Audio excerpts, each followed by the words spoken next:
Maintenant, on va attaquer Star Wars 8. Prends ton sabre, Luke. Oh non, faut pas que je fasse comme Luke.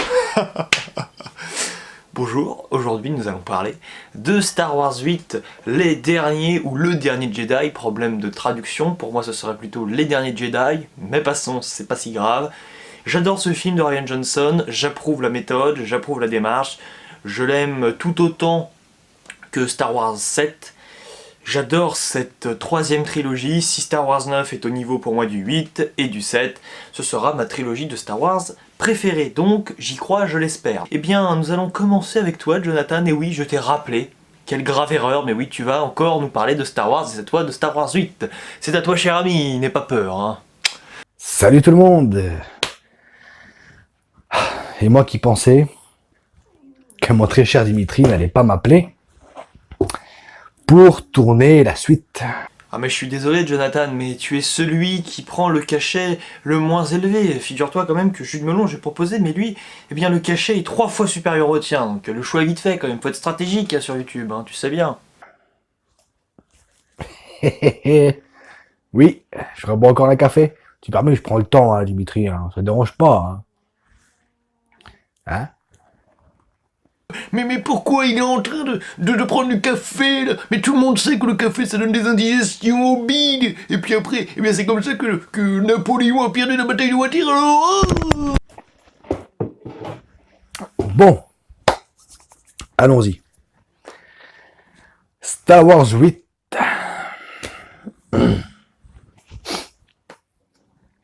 Les derniers Jedi. Alors, déjà, rien que le titre. Les derniers Jedi. Où tu vois un Jedi dans ce film? Où? Pour commencer, ma grande question. On voit un ancien Jedi, Luke Skywalker, et on voit aussi quand même Rey, Jedi en devenir ou Jedi déjà accompli avant même un enseignement. Ah! Skywalker? Attends. Skywalker, on va arriver. Hein, on va d'ailleurs commencer par lui, tiens. Luke Skywalker, qu'on a retrouvé à la fin du précédent film. Parce que maintenant, le film, maintenant Star Wars, c'est l'une des épisodes. Hein. L'épisode d'après recommence exactement où l'épisode suivant s'était terminé. Hein. Alors oui, je comprends Joe, mais moi j'ai accepté donc ce changement, cette variante temporelle. C'est vrai que Star Wars 8 est la suite directe de Star Wars 7 concernant évidemment le clivage et l'opposition First Order contre Résistance. Par contre, là où je ne suis pas tout à fait d'accord avec toi, c'est que j'ai quand même l'impression que les temporalités ne sont pas exactement les mêmes entre d'un côté donc l'île des Porgs et de l'autre évidemment le clivage dont je viens de te faire part. À savoir que oui, j'ai quand même constaté que les fameuses transmissions via Skype entre Rey et Kylo Ren interviennent à des moments où, de son côté, Kylo Ren, on va dire, réagit à des événements qui lui sont arrivés un peu avant. Donc j'ai quand même l'impression que, alors ça se joue à quelques heures près, à la rigueur, hein, mais que par rapport aux enjeux imposés, on va dire, aux différents personnages, j'ai l'impression quand même que Rey et Luke, eh bien leur grande dramaturgie, elle nous est montrée en même temps que des événements qui se déroulent avec la résistance et tout le tralala, mais qu'ils interviennent toujours un peu après, parce que j'ai quand même remarqué une certaine déconnexion, mis à part entre donc cette fameuse liaison dangereuse entre Rey et Kylo Ren, mais j'ai l'impression qu'il y a quelque chose à creuser là-dedans, et qu'en le revoyant peut-être encore là une quatrième fois, parce que c'était la troisième fois que je voyais, je vais encore mieux comprendre. J'ai l'impression qu'il y a un jeu avec le temps, certains ne l'ont pas apprécié, j'ai cru comprendre, de toute façon ce film est plutôt détesté, hein, de manière générale, mais ouais, il y a quelque chose à creuser, je le sens, j'en ai l'intuition, le feeling du Jedi. Voilà. À l'époque, c'était quelques années après ou quelques mois. Non. D'ailleurs, le temps dans les films-là, d'ailleurs, j'en ai pas parlé pour le 7, mais on va en parler là, hein, on en parlera. Mais, voilà. Alors, Luke Skywalker, toi tu t'attends, j'avais un espoir moi. Ouais, on va voir Luke Skywalker qui retrouve son sabre laser. Non, c'est pas une blague. Il jette son sabre comme une pauvre merde. Ce que j'ai retenu de Luke Skywalker, et je pense que Mark Hamill est d'accord avec ça, hein, parce que tout le monde sait que Mark Hamill n'a pas aimé son rôle dans Star Wars 8. Bah écoute, moi j'ai envie de te dire que trouve que le rôle de Mark Hamill, en tout cas ouais, c'est ça, du personnage, on va dire, de Luke Skywalker, est bien plus réussi dans ce Star Wars 8 que dans Star Wars 5 et surtout Star Wars 6. Je m'explique, ça joue beaucoup, non pas évidemment sur le parcours du personnage, la construction de ce mythe, mais davantage sur ses capacités d'acteur qui là, selon moi, ont vraiment, on va dire, explosé. Il a une voix assez rauque, et ouais, on sent, je sais pas, j'arrive à lire dans ses yeux, moi, tout le background et toute la souffrance qu'il a dû endurer, là où je trouve que Star Wars 5 et Star Wars 6, bon, déjà, lui propose un bon rôle, hein, enfin même un excellent rôle, bien sûr, un rôle en or, mais je sais pas, je trouve qu'il manque beaucoup de nuances, et là, j'ai trouvé qu'au moins, on essayait un peu de complexifier son personnage, et que lui-même avait complexifié sa performance, donc, écoute, moi, j'étais ravi de le revoir à un tel niveau de performance. C'est un vieux con, aigri, qui se fout de tout. Voilà. C'est tout ce que j'ai retenu de Luke Skywalker, le grand Luke Skywalker. Alors, le grand Luke Skywalker, alors oui, évidemment, il a sauvé la galaxie. Mais, là où je ne suis pas d'accord, c'est que oui, évidemment, c'est l'un des personnages centraux, voire le personnage central de la saga. Mais ce qui est justement hyper intéressant, je pense, à creuser avec ce film, c'est toute la pression qu'il a ressentie par la suite. Parce qu'on a tous connu le long parcours, le difficile apprentissage de la force pour Luke. C'est vrai que à côté, Rey, elle s'en sort les doigts dans le nez. Mais pour Luke, justement, il a toujours été quand même un peu en galère. Il s'est souvent un peu vautré, quand même, il faut le dire, hein, dans Star Wars 4 et Star Wars 5, il est quand même souvent à côté de ses pompes. En tout cas, dans ses choix et dans sa réussite. C'est vrai que des fois, il a quand même pas beaucoup de chance, hein, faut le dire. Par contre, dans Star Wars 6, là, du coup, oui, il va passer un peu pour le héros, alors en compagnie de son père, mais c'est lui qui a ramené son père dans le côté clair de la Force, donc forcément, c'est lui qui récolte tous les mérites, Luke Skywalker. Mais moi j'ai quand même, enfin je comprends disons cette évolution du personnage parce que je conçois complètement qu'un Luke justement un peu craintif, un peu en difficulté et qui a toujours manqué d'assurance d'ailleurs, ici le révèle avec un âge pourtant assez mûr et malgré une expérience passée assez reconnu de tous en effet. Donc moi pas du tout, j'ai au contraire trouvé que oui, le film arrivait à creuser justement les parts un peu mystiques, ou en tout cas plutôt mystérieuses, des précédents films, et que en gros ce film parvient à jouer on va dire des faiblesses des personnages, et pour moi c'est sa force, et il arrive à te combiner ça, et donc avec les faiblesses d'un personnage, il arrive à te faire un film fort. L'élu de la prophétie. L'élu de la prophétie, alors ça déjà c'est une... Désolé de te couper Jonathan en fait, c'est toujours quelque chose qui m'a impressionné parce que, alors oui, quelque part, oui, c'est l'élu de la prophétie, mais en même temps, c'est quand même aussi Anakin, parce que, bon, il y a l'histoire des Midi-chloriens et compagnie dans Star Wars 1, ou je ne sais quelle broutille, mais ça, j'ai pas envie d'y revenir, parce que je n'adhère pas du tout à cette façon de concevoir la Force qui, pour moi, est complètement... Je trouve que c'est déjà très mal amené dans Star Wars 1 d'ailleurs. La révélation fonctionne, c'est-à-dire que oui, on nous dit que c'est Anakin, et c'est là que j'y viens. Pour moi, oui, c'est quand même Anakin finalement l'élu, même si oui, c'est par son fils qu'il va rétablir une situation qui leur a échappé pendant 30 ans. Donc finalement, c'est un peu les deux, le père et le fils qui sont un peu l'élus, mais finalement ils se confondent presque, Luke et Anakin. Mais si tu veux, dans Star Wars 1, et c'est là que je fais le parallèle avec Star Wars 8, c'est que je trouve que le principe même de la Force est mal... On va dire qu'il est mal formulé, parce que bon, que ce soit une histoire sanguine, ou juste tu fais un petit bilan sanguin et t'arrives à savoir si t'as la force, déjà, pour moi ça gâche tout cet aspect un peu religieux, en tout cas spirituel à la force. Alors qu'ici dans Star Wars 8, au moins Rian Johnson, et c'est d'ailleurs l'une des grandes qualités du film, même s'il y en a énormément, c'est qu'au moins là il essaye vraiment de te matérialiser physiquement ce que peut être la force. Mais tout en laissant suggérer et donnant l'espoir que chacun peut avoir la force.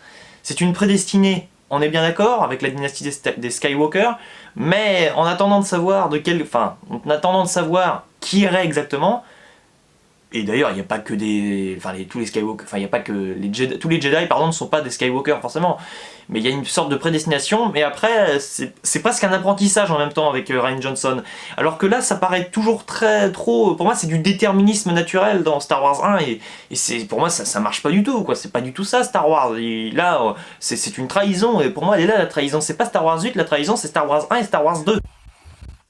Hein? Maintenant, l'élu c'est Rey? Hein? Ou c'est Kylo, pardon? Vous vous foutez de ma gueule? Bon, Bref. Joe est comme Jeanne d'Arc, il entend des voix dans sa tête. Le grand leader suprême, Snoke, qui cette fois, on le voit en chair et en os, qui ne sert toujours à rien, si à se faire tuer, quand au bout d'une demi-heure de film, hein. La scène-là, elle a servi à quoi? À quoi? À nous faire comprendre que Kylo Ren est gentil, ou alors qu'il est vraiment méchant, et qu'il va prendre la place du grand méchant. Quelle est l'utilité de la scène, enfin toutes les scènes même avec Snoke, et quelle est l'utilité du personnage? L'utilité du personnage, c'est que Rian Johnson va utiliser le faux semblant, jusqu'au bout. À savoir qu'on va y réfléchir 5 minutes. Snoke, dans notre vision, avec Star Wars 7, c'est Palpatine numéro 2. Très bien. Au début de Star Wars 8, il nous est présenté avec une puissance extraordinaire. C'est même, on pense, si c'est un Sith en tout cas, mais peut-être le plus puissant des Sith, vu ce qu'il est en train de montrer. Je viens de cracher partout. Bon, je le nettoierai après. Plus sérieusement, donc, ça c'est un fait. Mais, ce qui est génial, c'est qu'à un moment, il révèle finalement à Rey, ah, c'est moi qui vous ai mis en connexion avec Kylo Ren, donc finalement tu t'es gouré et tu es tombé dans mon piège. Or, Kylo Ren, non. Snoke est mort à la fin, hein. Voilà, Kylo Ren le tue. Et, magie, à la fin du film, dans les 2 dernières minutes, on voit encore une dernière connexion Skype entre Kylo Ren et Rey. Autrement dit, ce qui est génial, c'est que Snoke s'est gouré sur toute la ligne. À aucun moment, c'est lui qui a réussi à instaurer une liaison visuelle entre, du coup un peu sentimentale, entre bien son Padawan et la Jedi en devenir. Elle est déjà une Jedi accomplie, selon moi. Enfin bon, voilà. Donc pour moi, oui, un personnage génial, parce qu'on peut... En plus, on ne nous a rien révélé sur ce personnage, donc c'est génial, il faut surtout pas nous en dire plus, parce que vous pouvez vous imaginer 36 théories, comment un tel type, finalement, aussi puissant en apparence, est aussi, déjà, imbu de sa personne, assez arrogant, et se gourre sur toute la ligne, de manière assez morale, quoi. Enfin, je veux même pas morale, enfin, il n'est pas très intelligent, au final, quoi, le grand maître Snoke. Il s'est vautré sur toute la ligne. Et donc, lien à faire, pour moi, parallèle, entre, oui, l'aspect psychologique, où là, il s'est vautré avec son padawan, de toute façon, il n'a jamais été très pédagogue, et de l'autre côté, donc, oui, l'aspect de la puissance pure, Unlimited Power, où là, évidemment, oui, on n'a rien à redire, il a l'air d'être très costaud. Donc finalement, non, moi je trouve que l'utilité après de leur relation suite à la mort de Snoke, elle est très ambiguë, parce qu'au début, ils combattent côte à côte, pardon. Et là tu te dis, alors là, où est-ce qu'on veut nous emmener? Rey et Kylo Ren, tous les deux, alors du côté des gentils ou des méchants, mais en tout cas du même côté, du même bord, qu'est-ce que ça va nous donner? À ce moment-là, on se dit que si Rey rejoint Kylo Ren, on va voir un combat contre, enfin les deux petits jeunes, on va dire, vont attaquer ensemble peut-être Luke Skywalker. Finalement, ce n'est pas ce qui arrive, mais finalement, c'est le film qui te permet d'imaginer un peu tout ce qui pourrait éventuellement passer par dans la tête de Rian Johnson, parce qu'on sent que c'est Rian Johnson qui est aux manettes, hein, c'est un film d'auteur, ce Star Wars 8, tout comme d'ailleurs Un couteau tiré que je vous conseille, si vous n'avez pas encore vu, qui est actuellement au cinéma. Donc écoute, moi Jonathan, je ne comprends pas trop pourquoi, alors oui, en plus il meurt pas au bout de 30 minutes quand même, Snoke, mais je comprends pas, moi je trouve qu'au contraire, on évite l'écueil du Palpatine bis, surtout que je suis pas un grand fan déjà du personnage de Palpatine, hein, je veux bien le reconnaître, c'est vraiment un problème de personnage, pas lambda, hein, mais enfin... Pour moi, c'est un personnage trop secondaire pour même dans Star Wars 3. Hein, j'aime beaucoup Star Wars 3, mais enfin, je veux dire, c'est son plan. C'est quand même un peu un stéréotype du méchant, un peu très caricatural, franchement, qui est propice même aux parodies, quoi. Mais bon, après, c'est mon avis. Donc pour ça que je trouve Snoke limite plus intéressant, sans qu'on en sache beaucoup. Il faut accepter le mystère. Rey qui fait encore de la magie avec la Force. Voilà, la Force, ta gueule, c'est magique. Leia, qui n'a, je pense, qui n'a jamais eu aucune formation Jedi. Hein? Alors, venez pas me dire, oui, dans l'univers étendu, machin, Disney a dit univers étendu, poubelle. Poubelle. Bon, Là, Jonathan, tu mets le doigt sur un point très important et essentiel, c'est ce fameux univers étendu sur lequel je ne me suis jamais attardé, à part, j'avoue, j'ai lu une biographie de Dark Maul d'ailleurs, qui dans cet univers étendu est bien vivant, après Star Wars 1. Donc c'est là que j'y viens, de toute façon ça nous est confirmé avec, attention spoiler, sur le film Solo de 5 secondes, Dark Maul est dans le film aussi, donc on comprend qu'il est bien vivant, fin du spoiler. Et finalement, oui, je comprends un peu ta frustration, mais moi, je veux dire, j'ai envie de voir un film en ayant besoin d'aucune forcément lecture complémentaire ou je ne sais quoi, si j'ai pas envie de la regarder. Et c'est d'ailleurs pour ça, je fais un petit parallèle, que Disney, là, ça me fait un peu flipper leur truc avec leur histoire de série avec The Mandalorian. J'ai pas envie de voir cette série, ça m'intéresse pas. Alors oui, apparemment elle est très bien, beaucoup de gens m'en parlent, mais moi j'en ai rien à taper, je vous avoue que je m'en fiche complètement de ça. Donc je la reverrai jamais parce que j'ai pas envie. Je me calme, ou peut-être un épisode une fois, tiens, pour passer le temps, pour voir ce que ça donne, quoi. Et c'est pareil d'ailleurs avec le MCU, à un moment on va finir par ne plus rien comprendre, donc oui, je comprends ta frustration, on s'en fiche de l'univers étendu, mais que ce soit dans n'importe quelle catégorie, oui, c'est bien, quand t'es un fan, tu te sens fier d'aimer voilà, des petites références, un peu de fan service, je dis pas dans les films, mais moi personnellement, je suis bien content qu'on s'y attarde pas, et d'ailleurs, j'y pense, je sais pas si Akbar est important dans l'univers étendu. Personnellement, le fait d'apprendre qu'il est mort dans le film sans le voir, ou vite fait, parce que j'avoue que j'ai rien vu, enfin, à chaque fois quand je vois ce film, j'essaie de chercher quand Akbar meurt, mais ça va tellement vite que je vois rien et c'est juste un soldat qui nous apprend un résistant qui nous apprend qu'il est il a laissé sa peau quoi de calamar. Oui, c'est un calamar, mais moi ça me choque pas parce que enfin, dans les films, il est pas très important, on le voit 3 secondes à chaque fois, quoi, vraiment. Alors voilà, après, je comprends ceux qui. Enfin, s'il est important dans l'univers étendu, je comprends que ça frustre les gens. Mais pour moi, il faut savoir faire la part des choses et quand même distinguer un peu. Tu vois ce que je veux dire, Jonathan? Prends l'exemple du MCU. Je sais pas, moi, regarde, moi j'adore les intégrales là, de Spider-Man, voilà, j'en ai plein. Mais je vais pas râler si Spider-Man Homecoming ou Spider-Man Far From Home n'est pas fidèle à exactement ce qui s'est passé dans l'épisode 48, par exemple, à la page 10. Donc moi, cet aspect de fidélité, j'y attache pas trop d'importance, j'attache plus d'importance, peut-être pas une fidélité, mais au moins à un esprit similaire à la trilogie originale de Star Wars, qui est pour moi cultissime, mis à part Star Wars 6, que je n'apprécie pas du tout, voilà. Donc, là, il y a maintenant, c'est Superman. Ah oui, parce qu'il y a une scène où elle est complètement dans le vide interstellaire, où elle commence à geler, et comme par magie, elle s'envole comme Superman, pour revenir dans le vaisseau. Bon, alors, ok, là, c'est le seul point, Jonathan, où on se rejoint. Je n'apprécie pas cette scène non plus de Superman, comme tu le dis, c'est absolument ça. Je trouve ça très facile, je trouve que ça rappelle d'ailleurs plutôt Magneto aussi, toi qui es grand fan des X-Men, à part de Dark Phoenix, bien sûr. Mais elle a l'impression qu'elle elle a un pouvoir qui permet de revenir et d'être attirée par le métal ou de s'attirer. Enfin, bon, on comprend rien, mais c'est ce qui arrive. Et c'est un peu facile. C'est vrai que du coup, elle est immortelle, quoi. Concrètement, qu'est-ce que tu veux faire contre un personnage pareil? Donc pour moi, c'est un peu terrible. Alors oui, elle est dans le coma, mais bon, faut quand même pas pousser de bouchon, quoi. Par contre, peut-être l'utilité de la scène, en tout cas ce qu'a essayé d'instaurer Rian Johnson, parce que bon, la question c'est ok, on n'aime pas la scène, mais pourquoi qu'est-ce qu'elle fiche là, presque, j'ai envie de te dire. Peut-être que c'est pour nous rappeler, ou enfin, nous apprendre plutôt, hein, que les Jedi, parce que même si elle n'a pas de formation comme tu le disais, enfin on n'en sait rien de toute façon, mais bon, Leia quand même, elle est prédestinée, apparemment, d'après Star Wars 6, elle est quand même plus puissante que Luke en théorie, c'est ce qu'il nous a annoncé, ce qui nous est teasé, ce qu'on n'aura jamais vu finalement la concrétisation de ces rapports de force entre le frère et la sœur, mais c'est pas grave. Et enfin, c'est pas grave, j'aurais bien aimé quand même, parce que là on nous a promis quelque chose dans Star Wars 6 qu'on n'a jamais eu. Merci Star Wars 6. Mais calmons-nous, je ne vais pas. Ah oui, non, là je suis en train de parler comme Capitaine Critique, mais je sais que Capitaine Critique, il adore Star Wars 6, n'est-ce pas, monsieur Ancre? Tout à fait, mon capitaine. Merci, monsieur Ancre. C'était la parenthèse imitation, excusez-moi, maintenant je reviens dans le sujet. Et donc, oui.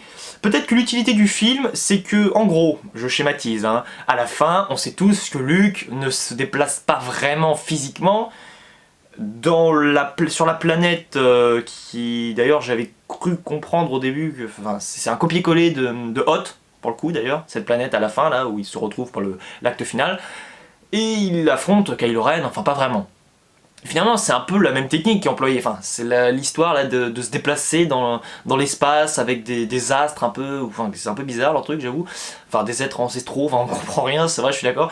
C'est peut-être pour faire un parallèle, tu vois, et justifier l'arrivée de Luke à la fin, mais là, je suis d'accord avec toi, je trouve que c'est pas subtil pour un sou, et vu que ça sort de nulle part, non, je n'ai pas pu adhérer à cette scène, et je sais que beaucoup de gens ont eu du mal avec cette scène d'ailleurs. Il y a une mission avec Poe Dameron et comment il s'appelle, le Stormtroopers, là, oui, il a tellement pas de personnalité que j'ai oublié son nom, Dimitri, tu me le rappelleras. Oui, je ne vais pas jouer la fine bouche. Bah, quand même, attends, Joe, oh là, c'est un scandale, de pas se rappeler du nom. Hein Finn, voilà, Finn, merci. Il y a toute une scène où ils sont en mission, où ils vont libérer, je sais pas moi, des esclaves ou des animaux, je ne sais même plus. Bref, toute cette scène-là, c'est du remplissage. Mettez-vous ça tous dans la tête. C'est du remplissage. Ça ne sert strictement à rien. Je pense qu'il y a un premier aspect qui te fait détester ce film, Joe. Parce que je pense que tu le détestes, vu comment t'es en train de le descendre. Déjà, je pense que tu cherches beaucoup l'utilité de beaucoup de scènes. Alors oui, je suis d'accord avec toi, on peut pas se permettre d'un Star Wars contemplatif, entre guillemets. Sauf que moi, les films contemplatifs, en général, si on considère qu'Ad Astra est un film contemplatif, alors je n'aime pas les films contemplatifs, non, je rigole. Plus sérieusement, si tu veux, moi je trouve des utilités, alors certes un peu mineures, à ces scènes à Las Vegas ou à Monaco, parce que ça fait quand même penser beaucoup à Monaco, avec le rocher, là... pour y être allé, j'arrive vraiment à percevoir... Enfin, je comprends le délire de Rian Johnson, il veut faire vivre un peu la galaxie. Et pour faire vivre la galaxie, eh bien, il est pas obligé, mais ce qu'il décide de faire, il essaye, on va dire, de te proposer une certaine dénonciation sociale. Là où on critique beaucoup Star Wars 7 pour dire « il n'y a pas de contexte politique, ici, on te propose pas un contexte politique, enfin, vite fait, quoi, parce que, enfin, si, c'est un contexte politique, le clivage, résistance, First Order, mais c'est pas développé plus que ça, parce que pour moi, c'est pas le cœur du sujet, et puis on s'en fiche un peu, quoi, enfin, franchement. Là, c'est la dénonciation. Peut-être sociétale aussi, plus que sociale d'ailleurs, maintenant que j'y pense. Mais en tout cas, oui, plutôt des inégalités sociales, peut-être économiques, mais ça, c'est très explicite, tu me diras, avec le casino et tout l'argent qu'ils arrivent à s'emmagasiner. Donc non, moi je trouve que justement, ça apporte une injustice, justement, encore plus marquée à ce film déjà très très dépressif quand même. Donc je ne suis pas d'accord avec toi, Joe. Et franchement, ils sont mignons ces petits animaux, ces poneys géants. Je sais pas ce que c'est que ces trucs, j'avoue. Et là, je vais vous poser une question. À quoi sert ce film? À quoi il sert? Ce film sert, petit 1, comment expliquer ça? Calmement. Ça me paraît tellement évident, enfin, je comprends la question de l'utilité si on n'a pas apprécié le film, mais moi je trouve justement que tout ce qu'il apporte est utile. Alors il est utile non seulement à la saga, c'est-à-dire que pour moi il va vraiment... Il va démultiplier pour moi les aspects des précédents films, si tu veux, Jonathan. C'est ça pour moi sa force. C'est qu'il va te prendre peut-être même parfois des détails ou des phrases qui t'ont été un peu balancées à la figure comme ça. Tu vois, là l'histoire, bon c'est vrai, on nous a toujours dit que la force en gros, grosso modo, ça servait à soulever des rochers et rien de plus. C'est amené, voilà, donc on va critiquer, c'est ça. L'objectif c'est critiquer quand même, enfin Rian Johnson, hein, critique un peu quand même ce qui a été... un peu loupé, on va dire, dans le parcours des personnages, comme c'est le cas d'ailleurs de Yoda dans la prélogie. Et oui, on va te ramener des personnages, plus ou moins, ou te les évoquer. Et pour moi, non, Rian Johnson, il est juste en train de prendre sa petite truelle, et avec le ciment, il est en train tout simplement de raccorder ensemble les briques, n'est-ce pas, et d'en faire vraiment un tout. Et pour moi, oui, il arrive parfaitement à restructurer Star Wars de A à Z. Et pour moi, son utilité, elle est là. Elle est vraiment... Enfin, c'est pas un épisode de transition, ce film, mais c'est un épisode qui va pour moi rectifier exactement tout ce qu'il fallait rectifier, pour le coup, surtout à cause de la prélogie, surtout à cause de Star Wars 6, notamment, mais en plus de ça, qui s'inscrit dans un film qui pourrait être... Bon, alors, on ne comprendrait rien, mais si tu prends ce film individuellement des autres, d'accord, et que tu le regardes juste comme ça, sans connaître les autres, alors tu vas rien comprendre, mais je pense qu'il y a quand même une richesse, alors oui, visuelle, qui est extraordinaire, mais aussi davantage psychologique. Alors évidemment, il faut connaître les films précédents pour comprendre à peu près de quoi on te parle, mais moi je trouve que, si tu veux, le film, pour moi, il est quasiment parfait en tout point, et que la question de l'utilité n'est même pas là, parce que pour moi, ce film dépasse presque la saga de son stade d'un peu primaire. Enfin, primaire, c'est pas péjoratif de parler d'un film de manière primaire, mais tu vois, Star Wars 4, c'est quand même très manichéen. Star Wars 5, ça l'est déjà beaucoup moins. Star Wars 6, c'est le monde des bisounours, c'est le cas de le dire. Ici, c'est un film où chaque personnage a un peu son dark side, et c'est ça que, moi je t'avoue que j'ai adoré. Franchement, je suis hyper heureux, moi, de voir justement, enfin, pu rencontrer un Luke Skywalker, oui, avoir eu une liaison, en tout cas, pas une liaison, mais avoir eu une, comment dire, une habitation de la Force, mais du côté obscur cette fois-ci, même si ce n'est que dans les flashbacks que ça nous est proposé. Mais voilà, on essaye finalement de renverser nos certitudes, à savoir que oui, dans la première trilogie, on se serait dit, mais oui, Luke Skywalker c'est le héros parfait, tralali, tralala, plan-plan. Mais là non, finalement, parce que à un moment, t'as quand même un peu la pétoche, tu te demandes s'il n'est pas passé du côté obscur, ou s'il n'est pas un peu mal intentionné, enfin vraiment, donc pour moi ce film, si tu veux, c'est ça son intérêt. Et son intérêt, c'est le film en lui-même, quoi, j'ai envie de te dire. Est-ce qu'il répond aux questions du précédent? Aucunement. Au contraire, il ouvre d'autres questions. D'autres questions. Skywalker était-il un maître Jedi ou un Jedi gris? Rey va-t-elle pouvoir contrôler le côté lumineux et le côté obscur de la Force? Kylo Ren, c'est quoi? Il est gentil, il est méchant, on comprend plus rien. On comprend plus rien. Alors vous allez dire, oui, mais les sites mentent et machin et conneries. Bon, bref, moi, c'est pas ça que j'ai ressenti, moi. Moi, quand j'ai vu ce film, voilà, Kylo Ren, il revient du côté obscur, enfin, du côté lumineux. Alors putain, il est où votre méchant? Putain, il vous a fallu faire 2 films, hein? Alors, un film et un deuxième film où vous tuez le soi-disant grand méchant qui est Snoke pour nous montrer dans les bandes annonces du 9 qui va arriver qu'en fait, bah non, le grand méchant c'était Palpatine qui était derrière tout ça. Et vous allez voir, ça va être ça. Palpatine était toujours derrière tout ça depuis plus de 30 ans. Il a survécu, on ne sait comment. Alors, par contre, si Disney a très bien dit, je vais revenir sur l'univers étendu, que l'univers étendu, poubelle, Ben Solo, il vient de l'univers étendu. Alors, pourquoi ils nous disent l'univers étendu, poubelle, si c'est pour piocher dedans? Pour l'univers étendu, tu as compris que pour moi c'est une construction nécessaire, donc oui, on prend certains fondamentaux, et après on en fait à sa sauce, on va dire, dans les films. Ça c'est un point. Je te rejoins par contre aussi sur le personnage de Palpatine. Enfin, j'attends ce film Star Wars 9, hein, c'est ma grosse attente 2018-2019, mais j'avoue qu'il y a quand même beaucoup d'aspects qui me laissent suggérer quand même que ça va pas être bon du tout. C'est cet aspect de faire revenir Palpatine, vous l'avez compris, c'est pas un personnage que je trouve extraordinaire non plus quand même, franchement il est pas folichon. Non seulement il va éclipser Kylo Ren qui pour moi est le meilleur méchant de la franchise avec Dark Vador, donc ok, enfin je vois le truc venir comme une et tu as raison, ça va être le méchant qui arrive en mode tout était planifié depuis le début et finalement ça va complètement enlever l'ampleur de finalement de comment dire de l'aspect un peu aléatoire du déroulement et du cheminement finalement de cette grande opposition, encore une fois, résistance contre First Order. Et moi ça m'inquiète parce que alors le coup du clonage, vous me le faites, ça va pas me plaire, c'est clair. Ça va être, enfin, ou alors c'est très bien amené et j'accepte ça, mais je vous le dis d'entrée de jeu, moi déjà le retour de Palpatine en soi, ça me branche pas. Si c'est justifié, ok, mais je demande à voir et franchement ça me fait un peu flipper. Mais bon, on peut leur faire confiance à Disney. Donc on parie quoi? Que votre ami Palpatine, l'empereur, hein, voilà, est ressuscité, ou alors a vaincu la mort, ou alors si c'est fait cloner, machin et machin et machin. Bon. Vous avez encore compris que je n'aime pas du tout ce film. Ah bon? Les persos ne servent à rien. L'intrigue non plus. Visuellement, on va dire, visuellement, ça se rattrape, hein, comparé un petit peu au premier, même si, voilà, hein, je sais, Dimitri, t'es pas d'accord avec moi, mais bon, en même temps, fallait bien que je sois pas d'accord avec toi. Oui, c'est toujours mieux de pas être d'accord, entre guillemets, pour un débat, mais après on l'a pas fait exprès, attention, précision.